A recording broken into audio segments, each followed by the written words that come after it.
So, The Pinnacle by Abir Mukherjee. We have George. He's a washed up Hollywood actor who is trying to keep his career alive by appearing in adverts, and he lives with his wife Sweetie, who is a Bollywood star and the golden child of India. They live in the Pinnacle apartments in Mumbai, and this is a building that is so exclusive that you have to show ID to even be allowed through the gates.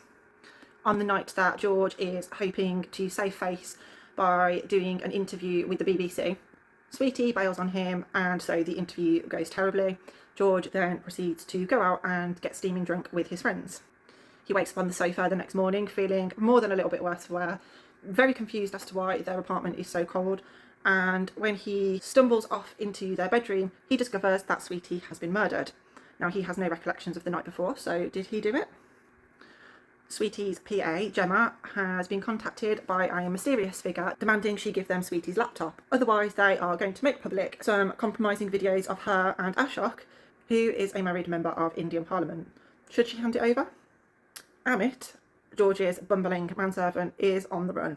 He's got himself in some hot water with some local gangsters, and after stealing George's wallet and some of Sweetie's jewellery, he is trying to get out of Mumbai as fast as possible. He was the last person that we know of to have been in George and Sweetie's apartment other than them. Could he be responsible? So it's set over 4 days, and we follow all three of these characters as India mourns the loss of Sweetie, and the three of them try to get to the bottom of who is responsible for her death. It's a very, very cleverly written thriller that combines commentary on celebrity, wealth and inequality in Mumbai, but probably all of India, with this kind of murder mystery element. Although the titular Pinnacle apartment building is the scene of the crime, and we do return to it a few times throughout the book, we do get a lot of action on the streets of Mumbai as well, where these absolute extremes between the wealth of this building and the poverty everywhere else are really, really evident. This divide is also really highlighted through the characters themselves as well. George has absolutely no concept of the value of money, whereas we have Amit is all too aware of how little he has.